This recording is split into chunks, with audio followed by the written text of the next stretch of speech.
Hello, what's up, guys? It's Will back once again for another fight card prediction.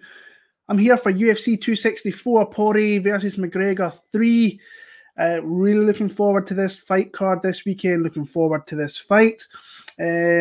Just want to say, hope you're all well. I've not been around the last few weeks. I might not be around for. I'm planning on maybe taking a break from YouTube for the next maybe 6 months while. Most people know I've got a baby coming in October, and I've just bought a new house, so I probably have to get some things in order. And then for the start of 2022, I'm going to go back into this fully week in and week out, and I'm going to have my own space. I'm going to do some upgrades regarding maybe lighting and just a new computer and all that. But once I get the house sorted, so yeah, this is why I've been missing the last few weeks, because I've been busy trying to nail down this house for. Just the family. I need to get the family in order first, and I kind of feel a little bit guilty leaving you guys because I've been doing this for so long, and I know many people reached out via DMs and emails and just to see what was going on. But that's pretty much the story. Is that I've nailed down a new house, a nice new 4-bedroom house for the family, and I'm probably going to have to do some work in that and get up to the standards that I kind of want, and then I'll get back to you on this. But I could not miss out this card. That's the reason I missed the last few weeks' cards. It's because of the I'm trying to get kind of real life stuff in order. So I hope you can appreciate that, guys. But the plan is, as of right now, is to maybe take a 6-month break from YouTube. But that's easier said than done. And me, I need to try and get the family in order first and get everything settled before I can probably get myself fully immersed back into the YouTube side. So hope everybody is well. I am really looking forward to this card. I've spent the last week kind of watching fights when I've had the time to do so, amongst all the other things. I can see some of you guys in the chat there, BP, Irish Brother, Anon, Adhom. Hope you're all very, very well. I'm really looking forward to this trilogy fight. I think it's kind of crept up a little bit quicker than I realised once again in the middle of June, my daughter's birthday. I was like, oh, geez, it's only a few weeks till the Conor Dustin fight. So let's get into this fight card and just talk a little bit about it and see how everything's going. So first up, Alan Akhmedov's Hugh Yaozong. That's it. Two guys that have been kind of sparked in the UFC. They've been ragdolled a little bit. You got Akhmedov, who got knocked out in like 14 seconds by John Phillips, and you got Yaozong, who's only got a few fights, and he got ragdolled by Cyril Asker. So it's a hard fight to kind of really look into what's going to happen. You've obviously got the far more experience on the Akhmedovsky side, but you've got the Yaozong side here, where he's actually coming down 2 weight classes, I believe, here to 185, or maybe made the gradual step down. Yeah, I would rather go on the Hugh Yaozong side. Honestly, I think that I'm interested to see. He's the bigger guy. I think he's like 6'2", 6'3". If he can make that weight comfortably at 185, I think he's going to have a bigger advantage of someone over Akhmedovsky. I think with the strength and maybe tying him up a little bit. Akhmedovsky, I think, has got the better hands, better overall striking. To me, he kind of looks, when I watched him, I think he fought welterweight. I don't think he looked great at that point. I think he was definitely a middleweight when I looked at him. And he's got some decent hands, but I don't really rate kind of either guy here. This is kind of loser leaves town kind of UFC fight here. I'll not be having any money in this fight, but I think the side, if I was to throw money on, would be Yaozong. So I'm going to stick with him. I'm going to get him to probably maybe even get a stoppage in this fight here. Because Akhmedovsky, I think he fades quite badly and he's very hittable. So if he can maybe get takedowns, he could ruin some ground and pound. But I'm going to go Yaozong for the win there. Zhalgas Zhumagulov against Jerome Rivera. Now, the first thing I will say about this fight is I think the betting line's kind of wide. Now, I think Zhalgas has been a little bit unlucky with some of his kind of fights in the UFC. I think they've been very, very close encounters. You can see that he doesn't really stand out in any one area, but he fights hard, he fights tough. Durable guy. I think the loss to Albazi is not a bad one. I think Albazi is actually going to turn out to be a really pretty good flyweight. Honestly, he's a guy that flew under the radar. I wasn't too sure about. Fought close, obviously, with Howling Paiva as well. He fights tough. That's what it is. And if he can get into close fights like you've seen in the regional scenes with Ulanbekov and Bagutinov, they were fights that I thought he could have probably lost those fights as well. Jerome Rivera's kind of really he's another guy who's big for the division. Not super talented, but he's got a lot of range. He can throw a lot of flying stuff. Very tough, durable kid. He's had a couple of fights in the UFC, lost all 3, got starched by Odi Osborne with a left cross straight down the pipe, hit him right on the chin, put him out. Lost a close one against Figueiredo. I thought that was the right decision, and then got pounded out by Tyson Nam. Like I say, I'll not be having, I think, minus 350 on Zhumagulov. I think sometimes the way that the fights can go, where they can be quite close, I think the value is kind of on Jerome Rivera, but it's hard to really be confident in the Jerome Rivera side. So I'm going to pick Zhalgas to win via decision, but it would not surprise me if this goes to like a split decision. It really wouldn't. I think he can grapple a little bit more. I think he can control the range, not control the range, control where the fight goes. I think he can clinch up, push against the cage, and kind of get takedowns through that. So I'm on the Zhalgas side, but I think the line's just wide. Looking at it now, let me just bring that up. Sorry, the betting line. Yeah, minus 375 and plus 300 back the other way. If I was betting this fight, I'd probably go on the Rivera side. But as a pick, I'm going to pick Zhalgas to win a very, very close 29, well, not close, maybe a 29-28 decision, kind of across the board there for Zhalgas Zhumagulov. Omari Akhmedov against Brad Tavares, another close fight to me. When I look at this one, I kind of lean on the Brad Tavares side a little bit. I was actually, before I come into watching just a couple of fights out of the guy, I thought Akhmedov, this might be a good fight for him here. But when I looked at the takedown defense of Brad Tavares, I think he's the better overall striker than what Omari is. And Omari, he's going to be looking for those takedowns. And I think once he doesn't get it, I think that his cardio is going to deplete. And I think that, to me, this is just like 29-28 across the board for Brad Tavares. Maybe you might see an Akhmedov one where he could maybe get a 29-28, could be a split. But to me, it just kind of rains out. Tavares is going to win this just by stopping the takedowns and just being the more fluid, better fighter on the feet. But with Akhmedov, you can never really, you have to kind of watch what you're doing with that guy, because like he's a big marauding guy. He'll come forward, he'll throw a shot to he'll take a shot to throw a shot. But I just think his wrestling's going to be shut down a little bit here. I think if he can't get it, now if he can get it, then I think he could win some minutes on the ground. I can see Tavares crimping up, getting back to his feet. But again, I think he controls the range. I think he does more on the feet, and I think he stops more of the takedowns. So I'm kind of more on the Brad Tavares side for this one, which was a surprise to me because I thought Akhmedov was definitely going to be my pick. But watched a couple of fights, and Brad showed he's got some really good takedown defense. So that's enough for me to push on to the side of Brad Tavares there. Jennifer Maia against Jessica Ai. I think this is a good matchup for Jennifer Maia. I think for me, the only way that I see Jessica really winning this fight is, I think her wrestling is the best part of her game when it comes to these two matching up. I think that Jennifer, striking's pretty close, but I think the jiu-jitsu is obviously on the side of Jennifer.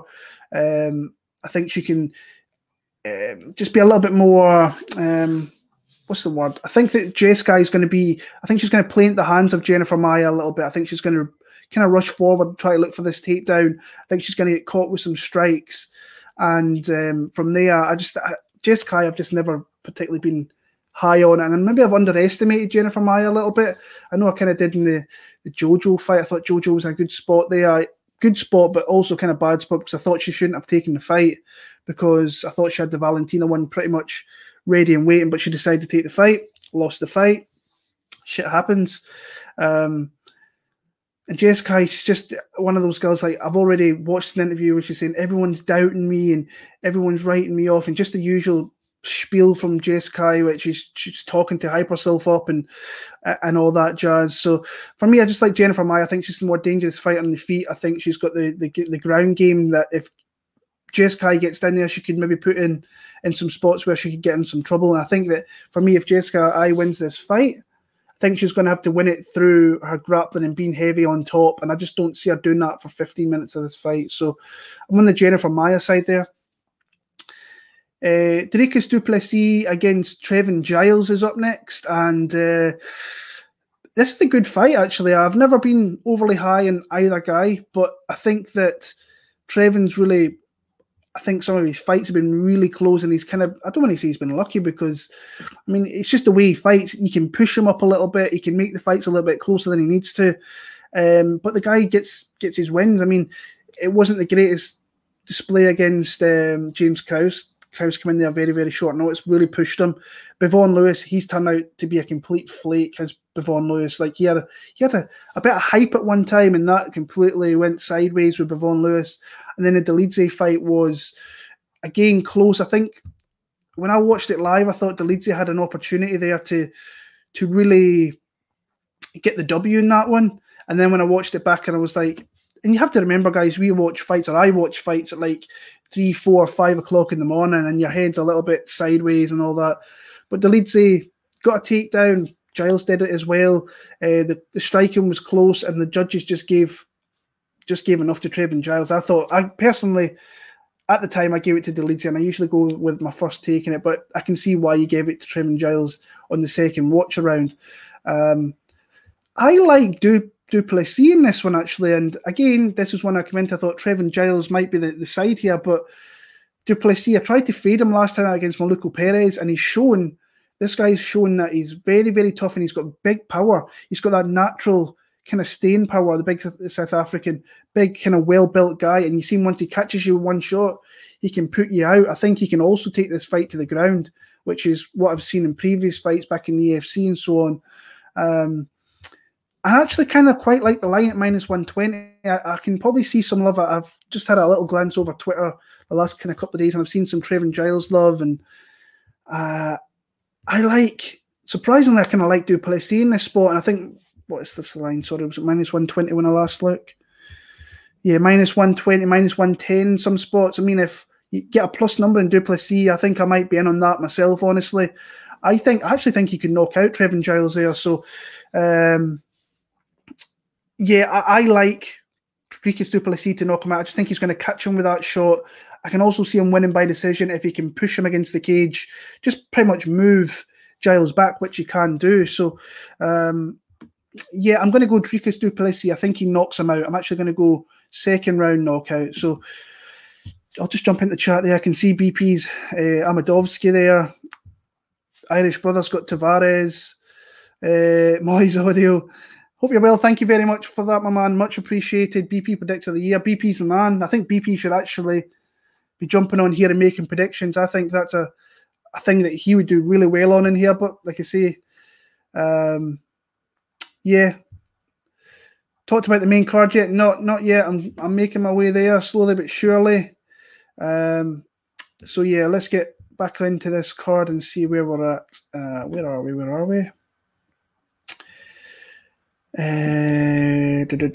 we with Topuria? Because yeah, we are. Ryan Hall against Ilia Topuria. I think this is like throw all the monies on Ilia Topuria here. I thought to myself, right, I'm going to watch, and I know I've talked some shit about Ryan Hall in the past, just the way he fights, but I'm just thinking, when I was watching, I was like thinking, Topuria is going to maul this dude. Like, I feel he's going to absolutely like hurt this guy badly. I was watching Ryan Hall and thinking, right, could his striking maybe help him to maybe kind of get some of these spots where he can maybe get the fight to the ground? Because his striking's not good. Let's get it that way. And especially when you look at the caliber opposition he's faced. I mean, past his prime, BJ Penn, his prime was 10, 12 years ago. Artem Lubov is just a brawler who you can catch with kind of any one shot. Gray Maynard was out the door at that point. Where this guy wants to get the fighters to the ground with those Imanari rolls, and he can catch with them. He's very, very shifty with those kind of moves that he pulls out. But when I look at this one, I'm just like, Topuria is going to wreck this guy. And if you've watched me talk about Topuria in the past, this is the guy I put a video out on a couple of years ago saying this is one of the guys you really have to keep an eye on, because he's got great hands, he's got good power, his ground game is elite, in my opinion. So put it this way, if these two guys go to the ground, I think Topuria's got the kind of game there where he could stop Ryan Hall doing what he's doing now. If Ryan Hall was to obviously get a leg lock, he seems to be one of those guys who rolls into them and he seems to catch them really quick. But I think Topuria's kind of got the ground game to really stifle someone like Ryan Hall there. And on the feet, I think this guy is going to get blasted hard. Down below my predictions, I put a couple of bets that I really like for this one, and the one bet that which I've seen this morning was Ilia Topuria via KO or decision. Now, Ryan Hall could be shifty here. He could lie on his back. Topuria can maybe just wait for him and get him back to the feet. So minus 150, Topuria via knockout or decision. To me, it's just like you throw money on that. And I think I will. There's actually 2 props I like in this card, which when you parlay together, I think and you can make decent money. Decent money. I'll talk about that as I go further up the cards. But for me, I think Topuria is just going to absolutely light this dude up. You can see in the Damon Jackson one, Damon came out through a couple of shots, but once he started getting flowing, this guy can pinch you against the cage and he can put you in that space there where he can rip the shit out of you in the feet and he can knock you out. And like I say, he's got a great ground game as well. For me, I've seen some people say Ryan Hall plus 200. I'm going to take a shot on that. For me, minus 250 straight on Topuria, I think it's good. But for me, KO or decision minus 150 is the spot for me there on that one. I've got Topuria. I think he's going to blast out Ryan Hall in the first 2 rounds of this fight at least. Once Ryan Hall realises he has nothing for him in the feet and he can't get these rolls that he does, I think that he's going to absolutely wreck Ryan Hall. So I've got Topuria for the win there. Niko Price against Michel Pereira. Great fight. Looking forward to this one. Again, if you've been watching my videos throughout the year, you've seen I've not been the biggest not the biggest fan. I've just not been the biggest admirer of Niko Price. I think he can pull out fights with some of these spots like up kicks and knocking you out from bottom, like silly spots like that. But he's not a fighter I really fully trust with my money. But in this spot, at dog money, what is that now? I don't know. I've seen mine plus 160 at one point, so he's plus 130. So money's coming in on him. I'm kind of more on the Niko Price side in this one here, surprisingly, because like I said, I've never really been on his side all too often. I usually try to fade him. I did well fade him in the past. I've also not did well with some of the spots that he kind of pulls out sometimes.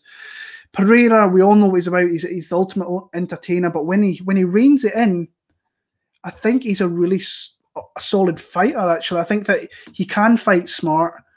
We obviously seen in his early kind of UFC days, he came in against Danny Roberts, and that was just a beautiful knockout.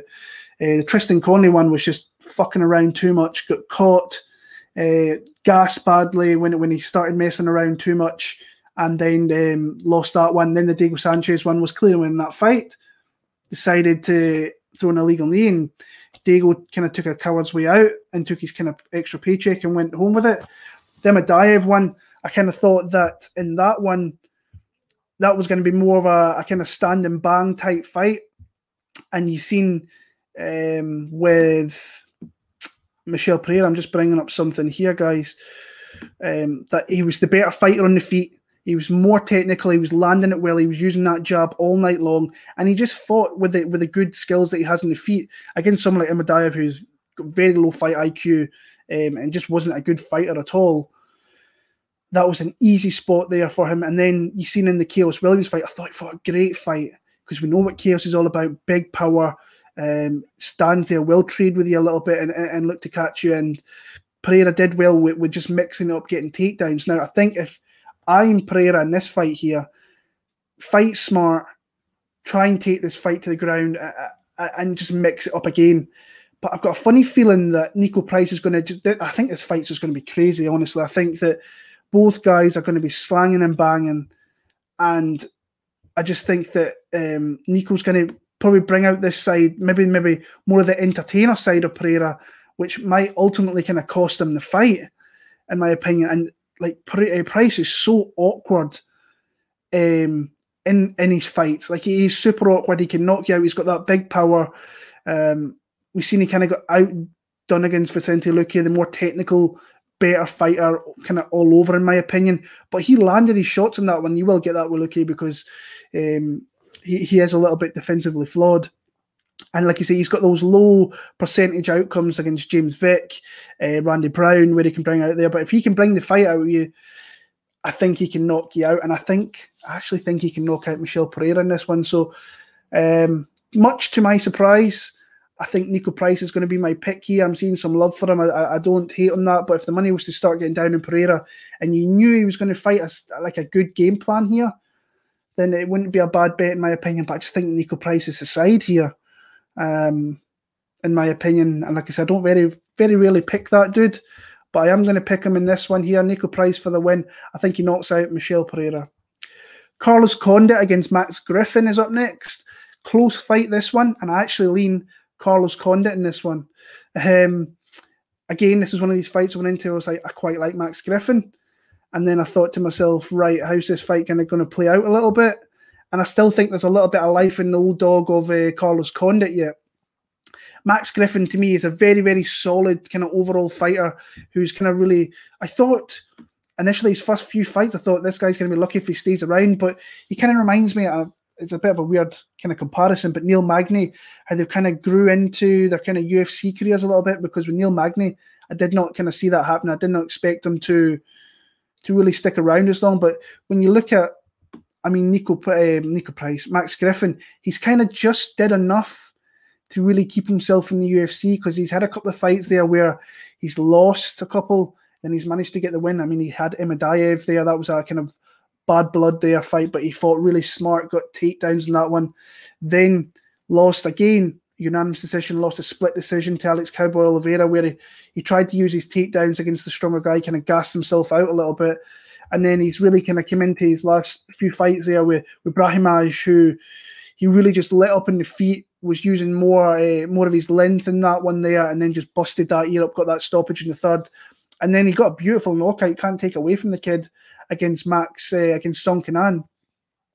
And Condit, I mean, he is at that later end of his career, but again, this fight screams to me one of these natural Max Griffin close fights where it can go to split decision. Now, if I'm Max Griffin, I try and get this fight to the ground, because we all know that Carlos Condit's takedowns are not great. They've never been good. His takedown defense isn't great.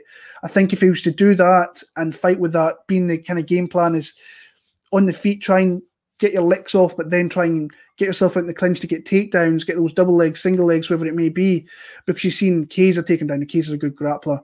Neil Magny, underrated grappler. Alex Oliveira, strong dude. You can get this guy down. Tyron Woodley back in the day, but he was a wrestler. Max Griffin, to me, isn't to the kind of caliber of those guys with his grappling, but I think he has got enough there to ultimately get the fight to the ground and maybe win rounds through it. But to me, this just seems a fight to me that'll be really close in every aspect. I think Condit could work his way back to his feet. I think he's the more fluid, dangerous striker with kind of more tools in the feet, but better with his kicks as well. So I just lean Carlos Condit in this fight. I think that he's going to win a very close decision. So Condit is going to be the pick for me in that one there. Moving on to the main card. This fight is shocking. How the UFC can make this fucking fight, I've no idea. The amount of people that were trying to step up, and I've seen people say, oh, but he couldn't make weight, like Ricky Simone and so on. There is a line of guys I can guarantee that want to fight Sean O'Malley.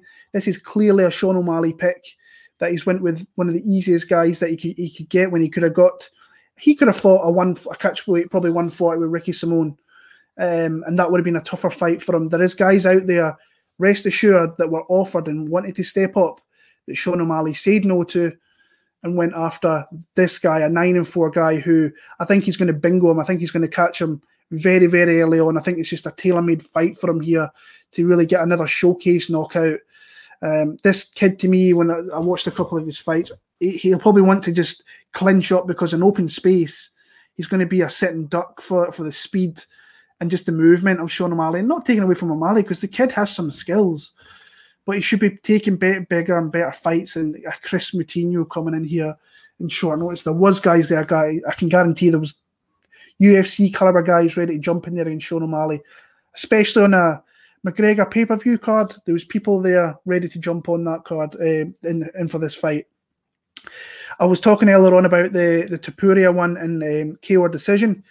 For me, max bet season on Sean O'Malley knockouts round 1 and 2. I think it's -150 or -163 in that range I saw this morning.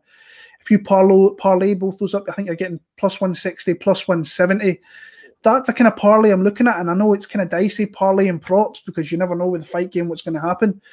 But this Kris Moutinho guy should really have nothing for Sean O'Malley, and he should catch him with the fluid striking that he has. But maybe O'Malley wants to kind of style on him a little bit, and maybe fights that has to fight longer. But I think once he catches Moutinho with the initial shot, he should blast him out of there. So Sean O'Malley's the pick there for me. Knockout, first round, which you should probably look at as well, in my opinion. Irene Aldana against Yana Kunitskaya, very close fight here. Like, I'm actually a bit of a fan of Irene Aldana. I love her boxing. I love her shot selection, and I think she's absolutely, definitely moved herself into a far better fighter than what she was, I want to say, a couple of years back. I remember watching her back in the Invicta days, and I thought her boxing was really, really elite then. But obviously, you could see her getting taken down and so on, and that's kind of what happened. But you've seen she can be outstruck as well. The better boxer, and Holly Holm, did that to her, and she obviously used that takedown game against her as well, which kind of came out of left field. Not many people kind of did that. If this is a stand-up affair, I infinitely lean Irene Aldana, but Kunitskaya is a bit of a smarter fighter. I think what she'll do, she'll try and clinch up here. I think she will get takedowns, and I think that she's coming from an American top team. They've got some of the best coaches that make the best game plans. They will see that Aldana can be taken down. In saying that, Aldana could maybe have made her takedown defense better, but like you say, you've seen in these fights there that Kunitskaya can get takedowns. We've seen it against Landsberg, we've seen it against Renault, we've seen it against No, it wasn't Ketlin Vera. Stoliarenko, but Stoliarenko's not got the greatest takedown defense, in all fairness. But Aldana, like I said, takedown defense is it really as high as 84%? No. Who took her down? Holly Holm, Pennington. So she hasn't been taken down as much as I initially thought. So, like I say, it's a fight I think it's going to be relatively close. And I think I'm going to go with Irene Aldana, but I think she's going to have to come through some spots here where Kunitskaya is going to put her against the cage, just try and keep her there, look for those takedowns. But ultimately, I think the boxing of Irene Aldana will come to the fore there. I think she's got more knockout potential as well. I think when she gets those fluids striking together, then I think that she can put it on the chin of Yana Kunitskaya. I'm not saying that Yana's got bad striking herself. She lands at a fairly high clip. She still gets hit up a little bit as well. My lean is on Irene Aldana now. If she was to get, I think she's minus 110 here in the UK. Did I see that right? No, minus 120, sorry. If I was to get minus 110 plus 100 specifically, I think that I would maybe look at a bet on Aldana. But again, I think this is a close fight. So it's maybe just best to kind of really stay away in this one. I will go with Irene Aldana to win a very, very close 29-28 decision. I'm going to jump back into the stats. No, the stats there. The chat. Fucking hell. Can call it, let me see. Irish brother, what's he saying? Can Condit replicate Matt Brown? I think he probably could. Griffin is my lock of the week. Oh, wow. Shit. I don't know. I just feel the Condit side in that one. Condit is the greatest of all time. I don't think so. O'Malley, easy work. Amen. Well, it's blatant that he opted for the Walmart version of himself rather than the legitimate threat. It's true. I think Topuria will become very popular after UFC 264. Absolutely agree with you. I think it's going to be the coming out party. 10th realm. I really do. Can Hardy KO Ty? We'll get into that in a second. I hope Wyman has to get his leg amputated in the surgeons. No, I don't know what's up with you, Muay Thai 23, but you're a little bit morbid today, brother. So, let's go. Tai Tuivasa against Greg Hardy. I'm going to take Greg Hardy in this one, and this might be my stupid pick of the week, but to me, I think that he's live in this spot. I think that he's grown as a fighter, obviously, still. He goes on that, or the commentator's going like he's this big, athletic dude, but he's really not showed that he's this big, athletic dude. I mean, he's a big, buffed out kind of dude, but I think the whole athleticism thing, it kind of, I don't want to say it kind of baffles me how he played in the NFL, because you need to be an elite standard athlete to make and be decent in the NFL. I think he was when he played in there, but I mean, his cardio's not great. I think his striking's okay. I think that he can land at a high clip. I do think he can get hit a little bit. The thing that I don't like is obviously the cardio. I think if I'm Greg Hardy here, I look for takedowns, because I think Tai Tuivasa is jack shit on the mat. I think if you put him on his back, I think he struggles to get down here, and he is the bigger dude, the bigger dude in Greg Hardy. I think that if he could lay there and tire out Tai Tuivasa, then I think that could be a really good spot for him to kind of conserve a little bit of his energy. And then on the feet, I think he uses his jabs really well. I think that he uses his length particularly good, and that's not bad considering how young in his fight career he still is. I mean, and the guys he's lost to, Volkov, top 5 heavyweight, Tybura, who's on the best streak of his career right now, and I thought he fought a really good fight until he gasped, basically, and then Tybura just let him up and got him out there in the second round. But he's beaten the guys you're supposed to beat, your Jorgen de Castro's, your Maurice Greens. It's still... I don't know how people can throw money in Greg Hardy in this spot. I think I'm going to pick him. I don't think I can bet him in this spot. Tai Tuivasa, I mean, he came out there and blasted Harry Hunsucker, and that was a spot. He came in there short notice. Hunsucker was getting his UFC debut. It was just go time on Tai Tuivasa via knockout in that fight. Beat Stefan Struve. He's no longer in the sport. This guy, can he stop takedowns now? If Hardy, again, I was talking about American Top Team earlier on, they've got good guys that can game plan there. If I'm Greg Hardy, I come out here and try and take this guy down and tire him out, because I think once he's tired, he's going to be sloppy. I think you can kind of pick him apart with your striking a little bit. Have to be careful with his power. So my side is going to be Greg Hardy here in this one. And like I say, if you want to bet Greg Hardy, go for it. I'm not going to put my money anywhere near it because with the cardio and so on. But I kind of like him in this spot here. I'd rather see Tai Tuivasa win, to be honest with you, because I think he could give you some better fights. But Greg Hardy is going to be my pick in that one. There. Where are we? Co-main event. Gilbert, Dorino Burns against Wonderboy Stephen Thompson in the co-main event here. And I really like this fight.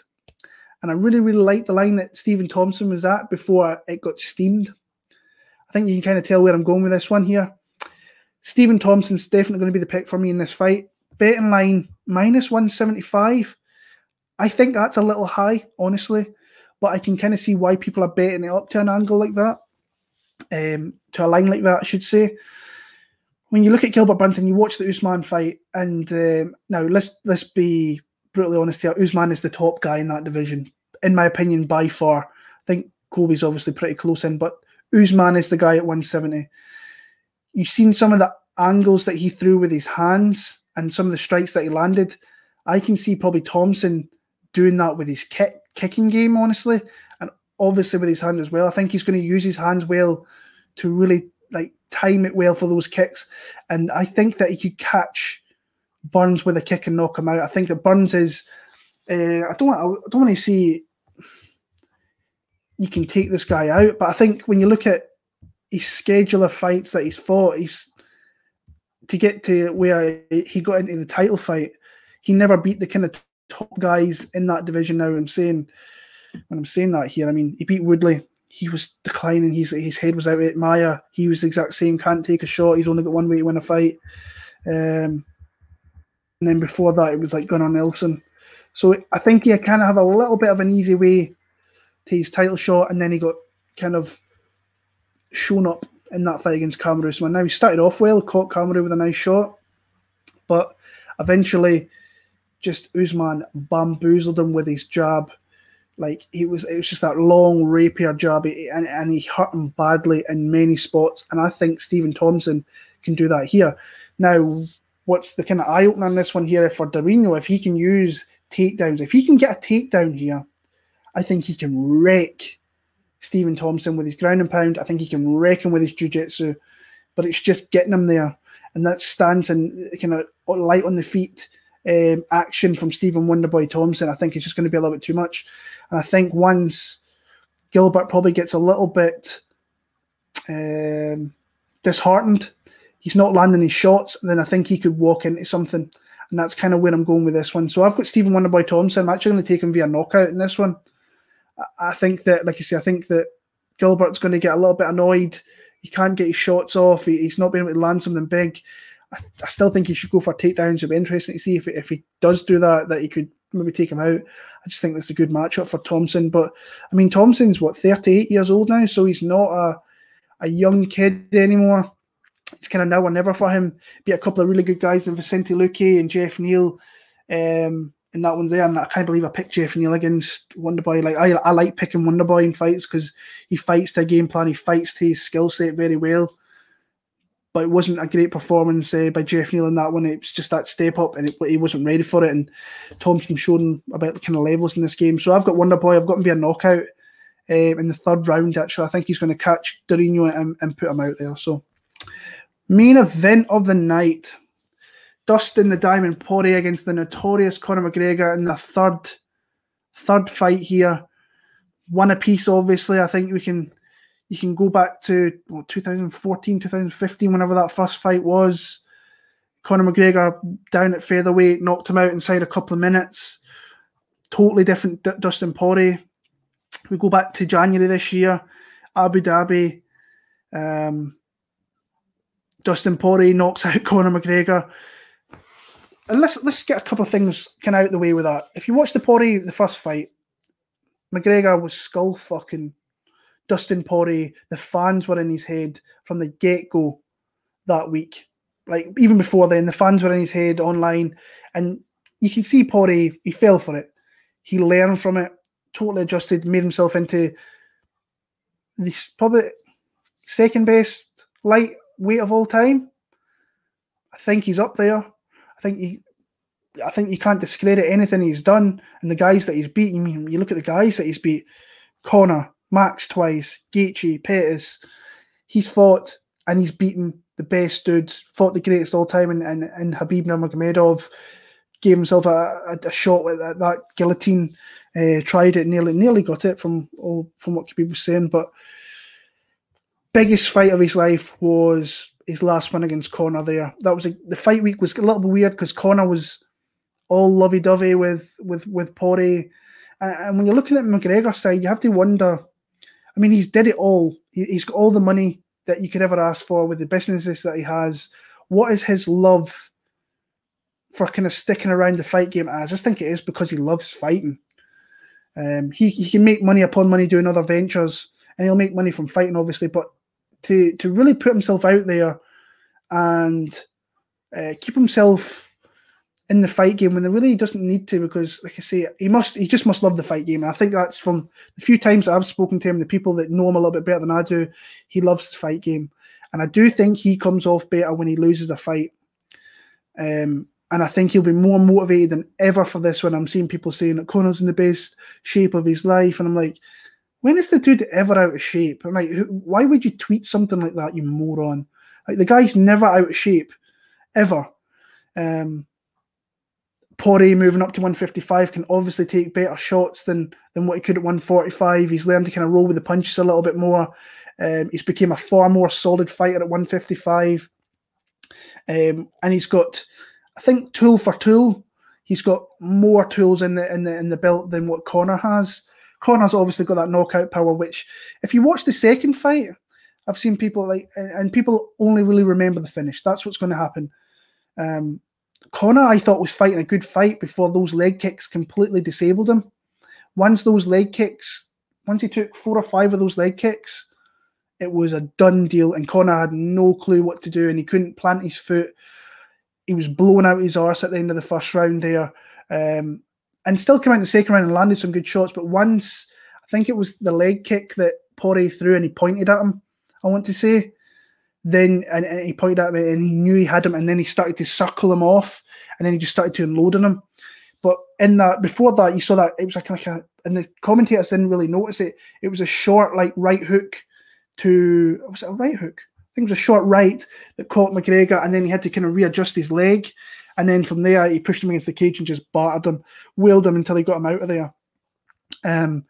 So I'm just interested to see what McGregor's approach is going to be for this one, because he had a wide stance in that when his leg was there to be cracked upon, and obviously Poirier being smart, having someone like Thiago Alves there who practices those probably kicks with all the time. He found a way that I don't think Conor's going to fall for that a second time. I think that he's going to change up. I think that he's moved most of his camp out to California. His family, I don't think, is in California. He's only got the right people that he needs there. So outside kind of distractions are out of the way. It's just kind of how you see this fight. I think for me, it's heart over head, because I would like to see Conor win, but my head's kind of telling me that Poirier should be the side here. But my pick's going to be Conor McGregor. I just think he's going to make adjustments, and that's what this fight will be about. Now, obviously, if this goes 10 minutes into this fight, I think it heavily favours Dustin Poirier. We've seen him get tired a little bit, but he can fight through it a lot more than what Conor can. Once Conor's gone, he's pretty much gone. I don't want to say he'll look for a way out, but he fades and he's open for spots. You can see that. I think that Dustin surprised me a little bit with the second fight, honestly, with the early takedown, because people were saying, I thought Conor would have stopped his takedowns. No, but he obviously surprised him with that. But he did manage to get on his feet, turn him against the cage as well. And he did land some shots on Poirier. And Poirier, you can see, I don't want to say he was wobbled, but he felt the power. But has Conor's power just maybe diminished a little bit? Has Poirier just moved into that 155 body, which he looks big at that division? Better fighter overall, in my opinion, is Dustin Poirier. Skill for skill. I think you have to that more heart as well. Better cardio. I think he pushes through. Heart and cardio pushes through. But I just feel like Conor McGregor's going to catch him there. So, two guys, I am massive, massive fans of both guys. I've got pictures on my wall of this one. And if this new place that I'm going to, they're going to be mainstays as Conor and Dustin Poirier, Max Holloway, you name it. So, I was looking actually earlier on at where the betting is in the UK going for this one, and 54% was on the side of Dustin Poirier, but Conor McGregor at plus money is always a tempting bet. And if that gets to plus 110, plus 120, then I can probably see myself betting Conor McGregor, even though I should probably stay away. But my pick in this one's going to be Conor McGregor via knockout within the first 7 to 8 minutes of this fight. If not, I think you lump on Dustin Poirier on the live betting market. So that's my picks there. I just realised I've taken quite a few underdogs: McGregor, Hardy, Condit, Niko Price, Plessis could get to there maybe possibly, and How's On. So hopefully a couple of those dogs kind of come in. Hope you guys are good in the chat there. Nice to see what's going on there. I think the UFC wants Hardy more than Ty, possibly. 46-year-old virgin. I doubt that. McGregor submits Dustin in the first round with a twister. I doubt that. Topuria via Stipe next. Oh, that's not a bad fight, actually. Wonderbread getting submitted. McGregor's fighting days are done. Absolutely could be. But we'll see. We will see. We'll find out Saturday. Puncher's chance, that's pretty much what it is. Are getting mopped again. It could be. Dustin at 1-8 is a great bet, doubling with Michel. That's just stupid, that. If you're going to don't put him with Michel Pereira. Don't put him with that, because that odds just, you can bet him straight. Just bet Dustin straight. If you're going to double him up with anybody, put him with Topuria, because I think you could absolutely rip. Topuria, to me, is a parlay piece this week that you just put in there and you find spots round about. And like I say, I spoke about this earlier on.